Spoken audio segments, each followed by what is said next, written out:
Chairman Mike Turner helms the House Intel Committee. He joins me now. Good morning, Congressman. Great to have you on. Good morning, Hugh. Thanks for having me. I just talked with Governor Christie about the fact that more than 150 arrests were made at the border of people on the terror watch list. Those are the people that we got. How significant is the threat of terrorists entering or having already entered into the United States across the southwestern border? Well, it's enormous. Over just 2 weeks ago, FBI Director Wray, in testifying before the Senate, openly stated that he believed that the United States was at risk for a terror attack inside the United States, greater than it's ever been in the last decade. And he specifically cited the border, people who are crossing the border who intend to do the United States harm, individuals who are now in the United States who are affiliated with international terrorist groups and organizations. He also cited our withdrawal from Afghanistan and the inability to currently collect intelligence within Afghanistan and to understand what those terrorist groups and organizations might be plotting or planning within Afghanistan and how that might affect groups that are already here in the United States. Now, Chairman, I know that the counterintel folks at the Bureau do great work, counterterrorism folks as well.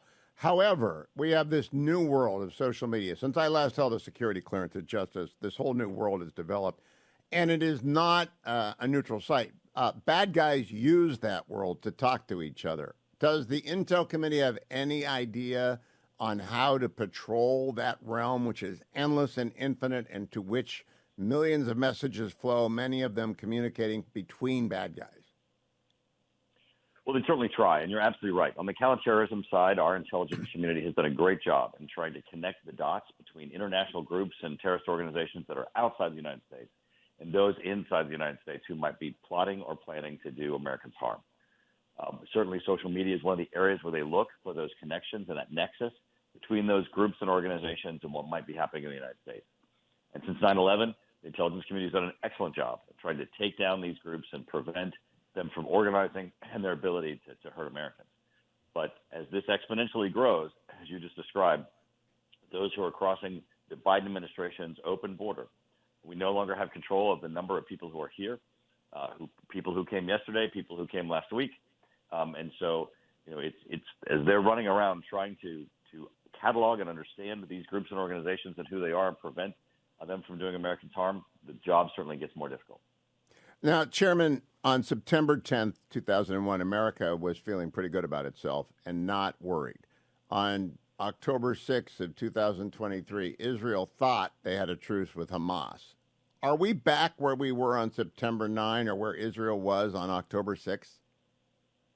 Well, I tell you this, Director Christopher Wray, when he made that statement before the Senate and then subsequently briefed our Intelligence Committee members, he's stepping out saying, I've been telling people this is a risk. I've been trying to get attention to this with the administration, the risks of the open border, the risks of what's happening in Israel with Hamas and Hezbollah, the risk of what's happening as a result of our abrupt pullout of Afghanistan.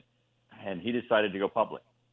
He's telling the public that he needs the administration to pay attention, the administration to respond, and he's just not getting that support. Are there tools that he's asked for that you're not giving him yet? I mean, you being Congress. Is there money? Is there expansion? Is there stuff that they need that they're not getting? No, from us, they have what they need to be able to ferret out these terrorist groups and organizations. What they don't have is a Homeland Security Department and an administration that's willing to close down the border and to effectively track the people who have come in, to be able to find them and make certain that they can't do us harm. Mr. Chairman, I know that my audience is very aware that 51 former members of the intelligence community signed a libelous letter about President Trump and about the Russian disinformation being Hunter's laptop, and it was wrong. They just lied. A lot of confidence has been shattered in the intelligence community. How do you rebuild that after that kind of a letter comes out with that much of a lie embedded in it? Right. The politicization of both the Justice Department and the intelligence community has been one of the real harms that have occurred as a result of the Clinton-Obama culture that we all know resulted in the Russia hoax that attempted to take down President Trump and are continuing to try to take him down. The letter which you're referring to was a letter that was signed by people who were no longer in the intelligence community, who made representations that the Hunter Biden laptop was Russian disinformation in order to prevent the media from accurately telling that story to the American public as to what was going on in the Biden family. And that's resulted in the investigations that Chairman Comer is currently doing in the Oversight Committee in the House and trying to track the money and trying to track the activities of the Biden family that's evidenced on that laptop. Those individuals, many were seeking jobs. They were hoping that Biden would win, which he did with their help, and many sought the opportunity to go back in the intelligence community.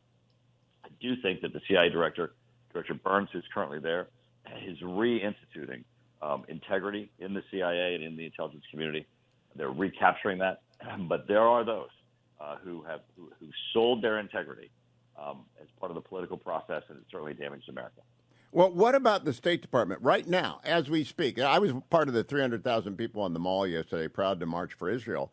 But at the State Department, there are hundreds of people who are opposed to their own administration's policy towards supporting Israel.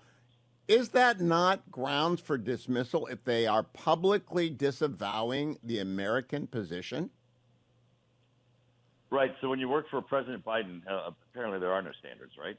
So you've got this problem of that this administration supports policies and people who are promoting ideas and concepts that are not only detrimental to the United States but detrimental to our own allies. That there's no question that the Biden administration coddles and embraces those that counter the very fabric of what's important to America. So I have two last questions. The first has to do with the Iranian influence operation that was directed at members of the Biden administration. Does the Intel Committee think it has its arms around that? Has the administration reacted appropriately to those people who were compromised by Iran? Well, that's a tough question because I think we're still doing investigations to determine the extent of that. I do believe that the investigations that currently have identified people who are compromised is ongoing and is going to bring those individuals to justice. But there are soft ways in which to influence an administration, and the fact that this administration, paid billions of dollars for hostages to be released by Iran, continues to negotiate with Iran to try to enter in the very flawed nuclear agreement that the Obama administration had negotiated. I think there's certainly evidences that Iranian influence is certainly pursued by this administration, and that's certainly problematic for us. My last question has to do with the threat from terrorists in the United States. They hit New York and D.C. Of course, the plane crashed in Pennsylvania as well, but the targets were New York and D.C. Do you believe that the primary targets of foreign terrorism remain New York and D.C., Congressman? I think those certainly were symbols around the world, and that's certainly why they were attacked at that time. But I think now this is more problematic because you have terrorists who are looking at the desire to attack America and how America stands and Americans to do harm. Is what we saw in Israel.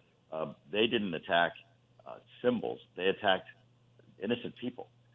So we have to be, ever aware that the threat is there, and by the FBI director coming forward and making it public, I think certainly he's challenged the administration to step up to address the issue of the border. Those people are coming across that are unaccounted for, and certainly Congress has been moving to try to force the administration to address the border, close the border, and try to keep America safe. Chairman, one last question because we have time. Long ago and far away in the Reagan administration, I was a young lawyer at the Department of Justice in the Foreign Intelligence Surveillance Act, special assistant to two attorneys general. There were lots of Soviets in the country that were sleeper agents. There were lots of East Germans. There were lots of Cubans. The threat now is the People's Republic of China. Do you have a handle on how many CCP sleepers are in the United States? Well, that's something certainly that is top on the list of what our intelligence community tries to track. But and I appreciate you bringing up the Foreign Intelligence Surveillance Act. One of the greatest tools that we give to our intelligence community is the ability to monitor the communications of foreigners that are outside the United States.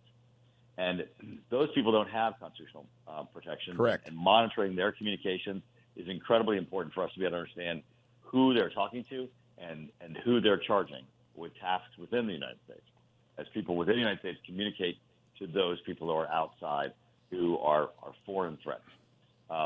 That tool is one of our most important, and of course, monitoring that gives us the ability to see who really is in touch with those foreign powers, and that's a way that we track people who are within the United States who are communicating outside with the Chinese threat.